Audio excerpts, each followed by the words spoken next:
Okay, I know I'm late to the party with this one. Apple's September event was like a month ago. But maybe, just maybe, you have a few questions that need to be cleared up. Maybe you missed a couple of details. And so that's basically what this whole video is about. If there's anything that I missed or you still need cleared up by the end of this video, then please comment down below and I'll be happy to answer. All right, let's go.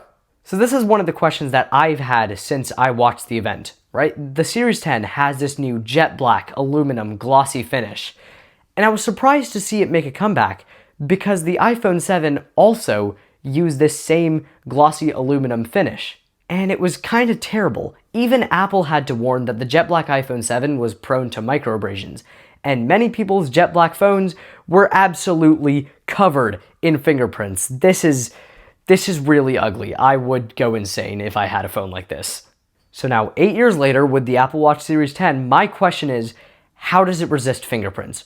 Or does it resist fingerprints at all? Well, guess what? Glossy aluminum is glossy aluminum. There have been multiple reports on the internet of the Series 10 being a fingerprint magnet and being prone to scratches. One person even had scratches on their watch with 4 hours of use. Barely got through a sixth of the day and he still has fingerprints. I wish Apple kept the option to get a matte black case for the Series 10 like they did with the iPhone 7, because if I were buying a Series 10, that's probably the one I'd choose. And I haven't tried out the Series 10 for myself, and so I recommend you go to your nearest Apple store, pick one up, and try it for yourself. Now on the more negative side, I noticed a pretty strange detail about the Series 10. It appears to have thicker bezels. Oh, okay, cool. So it's evolving. Just backwards. Yep, it's not just your eyes, it's not just the images on the website. The Apple Watch Series 10 actually has thicker bezels than the Series 7, 8, and 9. They're still slimmer than the ones on the Series 6, but it still kind of stings to know that the Apple Watch Series 10 in 2024 has thicker bezels than a watch from 3 years ago that Apple sold. And these thicker bezels could be the result of trying to make the watch thinner overall. So now if you're looking to upgrade, you need to make a trade-off. What's your priority? Do you prefer a bigger display and a thinner size, or thinner bezels? If you prefer the former, get the Series 10. If you prefer the latter, the Series 9 isn't a bad option. Another detail that doesn't affect user experience at all, the Series 10 has done away with the red ring on the digital crown. If you didn't already know, from the Series 4 up until the Series 9, on every cellular model of those watches, the digital crown would have a red ring to symbolize that it was a cellular watch. And on the Series 10, that red ring is gone. And I'm confused as to why. Because the price of the watch is still the same, the cellular connectivity is still the same, so if anyone in the comments has an answer to this, please, I'd be really happy to know. Now moving on to AirPods for a really satisfying detail. Apple's done away with the generation labeling of all the AirPods. So in the past, if you go to Apple's website, you'll see names like AirPods 3rd generation, AirPods Pro 2nd generation. Now it's just AirPods 4, AirPods Pro 2, makes it so much simpler. It's a good name simplification, and at least you don't get a generation whiplash every time you open up Apple's website. And the good news is that Apple seems to be expanding this to all their products. The new iPads from the May event, now it's just iPad Pro M4, iPad Air M2, so much simpler. Now this next detail wasn't mentioned at any point in the event, but apparently according to Apple's newsroom, AirPods 4 now support 16-bit 48 kHz audio. Oh my god, no way, we finally get lossless on AirPods? No, don't get excited. Apple didn't really elaborate on this, but it seems that this audio quality is only for specific situations, like maybe when you're gaming, or when you're connected to an Apple Vision Pro headset. I mean, to be really real, if AirPods 4 did fully support lossless audio, Apple would have raved on about that for 5 whole minutes. Okay, now we can finally move on to the iPhone 16, and this section is all about questions. First of all, this new ultramarine color for the iPhone 16, is it blue, purple, or both? And the answer is both. It's like a cobalt, what some would call blurple, and so it was in Apple's best interest to choose a fancy name like ultramarine instead of blurple. Part of me wants to really like this phone just because of the color, even though I know damn well a refurbished iPhone 15 Pro is the way to go. Now I've already made a short on this, but what even is a fusion camera? Basically, it's an easier way of saying, because you have a 48 megapixel main camera, you can zoom in 2 times and still get a decent 12 megapixel photo. And so adding the Fusion label makes it easier to explain this to somebody who isn't so tech savvy. Now, the Fusion camera that the iPhone 16 and the 16 Pro have isn't anything new. If you have an iPhone 15 Pro, 15, or a 14 Pro, you also have a 48 megapixel Fusion camera. Now, about the iPhone 16's camera control, is it actually a button? Yes, it is a real physical tactile button. Now, I'm not a fan of the way that this part of camera control works, because when you're taking a photo, you want as little shake as possible so that your photo remains clear. If you have to press a hard physical button to take a photo, your phone's gonna shake when you do it, if you don't have a good enough grip. It's why with every DSLR that has a button to take a photo, it's a soft button. You don't hear a click when you press it because it's soft. One FAQ that really triggers me. Oh, so are these photographic styles just filters? No, they're not. So the standard filters that you're used to seeing aren't very sophisticated.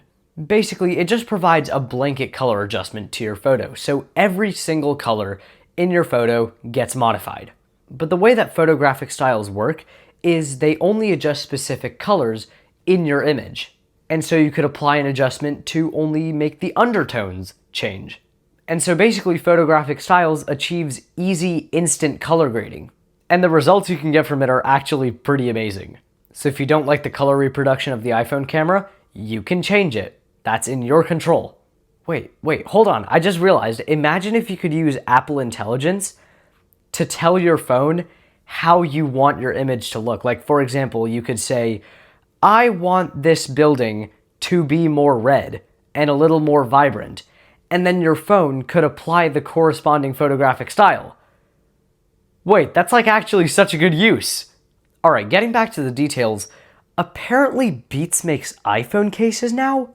Yeah, Beats, like Beats by Dr. Dre, like the audio company that made speakers and headphones that were full of bass. So these hard-shell Beats iPhone cases that Apple sells on their website are the direct successor of Apple's fine-woven disaster.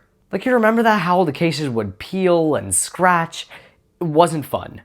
These Beats cases are overpriced, they're $49, but at least they're not poorly built, like fine-woven. Basically, it's a hard plastic shell with the Beats brand on it, and the entire bottom is left open, which is a very strange design decision. I'm also really confused about this. Why is the MagSafe ring shown? Like, the case is opaque. I feel like they probably did it just for aesthetic purposes, but nothing about the MagSafe ring is aesthetic. And I feel like this case with the Beats brand is basically just Apple trying to whip something up because of their fine-woven disaster. And now that these cases are under the Beats brand, if something does go wrong with these cases, then at least there will be a little less bad press. But overall, they're not terrible. It's alright. Now, I don't know if you noticed this, but it seems like Apple's phasing out their Product Red products. Like in this hero image on Apple's Product Red page, there are only two products in this image that Apple still sells, the iPhone 14 and the iPhone SE. Like what, you've got an iPhone 13, an iPhone 14 Pro with a red case, I think Beats Solo 3, an Apple Watch Series 9? Yeah, because the Apple Watch Series 10 doesn't have a red color. Of course, Apple still has affiliation with the Red brand, but considering these changes, it would be really interesting to see where this has to go. The video is supposed to end here, but I'm including this as a little joke. You know what's one of my frequently asked questions? Who approved this color scheme for the AirPods Max? As if only adding one mandated upgrade wasn't enough to get people angry, you decide to do it while also replacing all the best colors. Like, for example, this pink color on the older AirPods Max. It was fine, alright? People loved it. I'm willing to bet that there was a pretty big market of people who bought the pink AirPods Max over other alternatives from Sony and Bose because they were pink. There was nothing wrong with the pink on the AirPods Max. What did they decide to replace it with? Orange. God, orange! Orange! So because I now classify as a D1 AirPods Max hater, and my dad and I wanted to test out some over-ear headphones for fun, we bought the orange AirPods Max, specifically the orange ones for the funnies. Of course we're returning them because it would be an awful, disgusting financial decision to spend more than $500,000 on these. But anyway, here's an unboxing video, and while we're doing this unboxing, here's some more questionable decisions that Apple made for these AirPods Max. So about the colors, the purple color is nice, midnight's still the same, but the blue color has lost all vibrance, now it's just really dull, and a starlight color has replaced silver. But I thought we were done with starlight because the Apple Watch Series 10 no longer has it. Oh, hell no!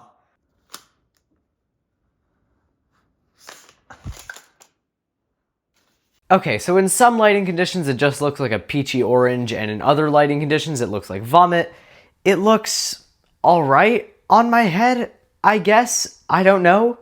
But holy crap, this smart case, otherwise known as a smart bra, it can now be seen from space! Because the smart case on these orange headphones is so damn bright. I'm actually seriously getting blinded right now. Oh yeah, and let's talk about this USB-C port, because remember all the audio files and the Apple Music subscribers that kept on saying, "We want AirPods Max with lossless, we want AirPods Max with lossless." Apple listened, but they didn't really do anything good with it. Because now, AirPods Max officially don't even support wired audio at all.